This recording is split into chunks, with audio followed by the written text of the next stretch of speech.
নমস্কার প্রিয় দর্শকবৃন্দ, আমি আপনাদের বন্ধু সায়ন আবার চলে এসেছি একটি ভিডিও নিয়ে, যেখানে আমরা আজকে মূলত আলোচনা করব। আমরা প্রত্যেকেই জানি আমাদের প্রচুর গুপ্ত শত্রু থাকে, পরিবারের মধ্যেও থাকে, পরিবারের বাইরেও থাকে, পাড়া প্রতিবেশীরাও থাকে। তো এই গুপ্ত শত্রুকে বাগে করার জন্য বা নিজের আয়ত্তে আনার জন্য একটি সুন্দর উপায় আজকে আপনাদের সাথে আমি শেয়ার করছি। সেই উপায়টি হচ্ছে, এটা কোনো ব্ল্যাক ম্যাজিক নয়, কোনো রকম বাজে কোনো জিনিস নয়। এটা হচ্ছে মায়ের এক রূপের সাধনা, যেটা করলে আপনারা অতি অবশ্যম্ভাবী যে কোনো নিজের মনস্কামনা, শত্রু বিজয়, রোগ মুক্তি এবং গ্রহের যে পীড়ন তার থেকে আপনারা মুক্তি লাভ করতে পারেন। আমরা আজকে ভিডিওটা বানাচ্ছি আপনাদেরকে এটা জানানোর জন্য। আপনারা প্রত্যেকেই দশমহাবিদ্যার অষ্টম মহাবিদ্যা এবং সিদ্ধবিদ্যা মা বগলার নাম এবং তার মন্ত্র ইউটিউবে প্রচুর দেখেছেন বা শুনেছেন। কিন্তু মা বগলা যেহেতু দশমহাবিদ্যার একজন দেবী, তো শাক্ত মতে দীক্ষিত বা তার যদি প্রকৃত গুরু দীক্ষা না থাকে, তাহলে তার মন্ত্র উচ্চারণের ফল ভালো জায়গায় খারাপ ফলই প্রদান করে।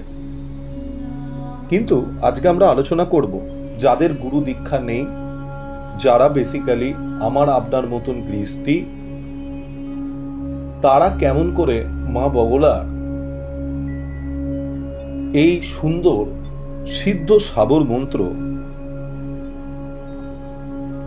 পাঠ করবেন এবং তার নিয়ম কি, এবং অতি অবশ্যই এই পাঠে কত সময় লাগে, কত মালা জপ করতে হয়, এগুলো আজকের ভিডিও আমার মেন উদ্দেশ্য।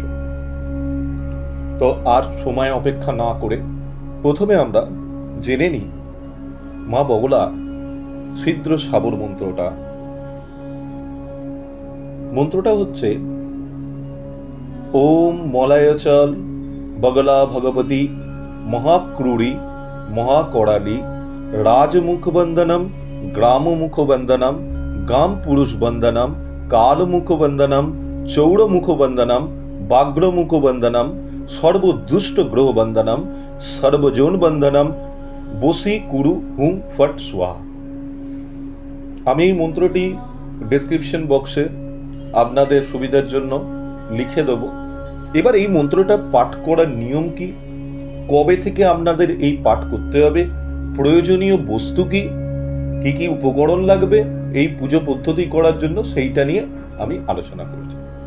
দেখুন, প্রথমে আমি বলছি, এই মন্ত্রটি সিদ্ধ করার জন্য আপনার কোনো গুরু দীক্ষার প্রয়োজন নেই। এটি সিদ্ধ সাবর মন্ত্র মা বগলার। ভগবতী বগলার এই সিদ্ধ সাবর মন্ত্র আপনাদেরকে যে কোনো মঙ্গলবার অথবা শনিবার থেকে শুরু করতে হবে। সাধনাটা 54 দিনে, মানে 54 ডেজ আপনাকে জপ করতে হবে। প্রত্যেক দিন 108 বার অথবা এক মালা আপনাদেরকে জপ করতে হবে, এবং সেটা আপনারা যে কোনো সময়ে করতে পারেন। যে কোনো একটা মঙ্গলবার অথবা শনিবার থেকে শুরু করে আপনারা এই জপ করতে পারেন। এইবার যেটা বড় ব্যাপার, সেটা হচ্ছে আপনারা এবার বলবেন পুজোর উপকরণ কি লাগে। দেখুন, নর্মাল তন্ত্র এবং সাবতন্ত্রের ডিফারেন্সটা হচ্ছে, নর্মাল তন্ত্রের তান্ত্রিক প্রচুর উপকরণ লাগে, সাবতন্ত্রে আপনাদের সেরকম কিছু লাগবে না। যেটা লাগবে, দেবীর একটি ছবি বা পট, আপনারা পূজা গৃহে সেটাকে প্রতিষ্ঠা করবেন, দেবীকে হলুদ ফুল দেবেন।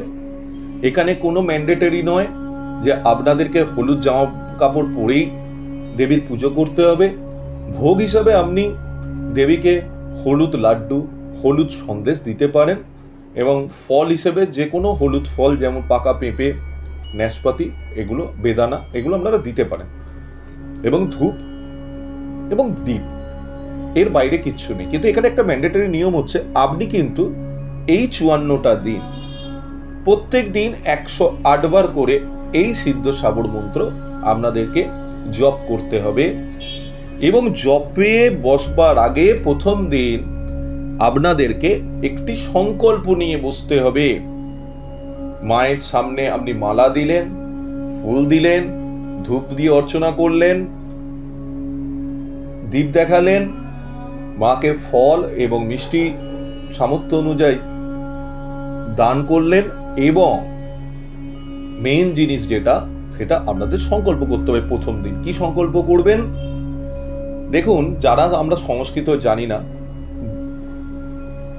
সহজ বাংলা ভাষায় নমো বিষ্ণু, নমো বিষ্ণু, নমো বিষ্ণু, হে মা পীতাম্বরী বগলা ভগবতী মা, আমার গোত্র এই, আমার নাম এই, আমি আপনার পিতার্থে এই দীর্ঘ 54 দিনের আপনার সাধনা করছি। আমার উদ্দেশ্য, যদি কারোর শত্রু পীড়ন থাকে শত্রু মুক্তি বলবেন, কারোর আইন আদালতের ঝামেলায় ফেসে আছেন তারা আইন আদালতের মামলা মোকদ্দমার কথা বলবেন। এইভাবে আপনাদেরকে সংকল্প করতে হবে। এবং যেদিন 54 দিন আপনাদের এই প্রত্যেক দিন এক মালা বা 108 বার এই মন্ত্র পাঠ করা কমপ্লিট হয়ে যাবে, সেদিনকে আপনাকে কোনো ব্রাহ্মণ, সেটা 3 জন হতে পারে, বা যদি আপনার সামর্থ্য না থাকে 1 জন ব্রাহ্মণকে আপনি কিছু খাবার কিনে দিতে পারেন, অথবা কোনো ফল মূল এগুলো প্রদান করতে পারেন। ব্যাস এতটুকুনি। এবং এই 54 দিনে এই সাধনা যদি কোনো সাধক করে, এই মন্ত্র ব্রহ্মাস্ত্র স্বরূপ, এবং এই পীতাম্বরা মা বগলা ব্রহ্মাস্ত্র রূপিণী দেবী যে কোনো জিনিসকে প্রত্যঙ্গিরা করে দেওয়ার ক্ষমতা উনি রাখেন, যে কোনো জিনিসকে ঘুরিয়ে দেওয়ার ক্ষমতা রাখেন, যে কোনো জিনিসকে স্তম্ভন করে দেওয়ার ক্ষমতা রাখেন উনি। তো আপনারা এটা করতে পারেন, এবং এই মন্ত্রের কোনো রকম দোষ অথবা সাইড এফেক্ট নেই। কিন্তু একটা কথা এখানে আপনাদের মাথায় রাখতে হবে, একবার সংকল্প করলে 54 দিন আমাদেরকে এই মন্ত্র ছাড়া যাবে না। প্রত্যেক দিন এক মালা 108 বার আপনাদের জপ করতে হবে। এবার আপনারা হয়তো কর্মসূত্রে বাইরে গেছেন, তখন কোথায় জপ করবেন? যে কোনো স্থানে, যে কোনো জায়গায়, উত্তর দিক বা পূর্ব দিক বা উত্তর পূর্ব দিকে বসে এই মন্ত্রের জপ আপনি যে কোনোভাবেই করতে পারেন। তাতে আপনার সামনে যদি ছবি নাও থাকে, আপনি মনে মনে জপ করবেন, কিন্তু জপটা ছাড়া যাবে না। আশা করি আমার এই ভিডিওটা আপনাদের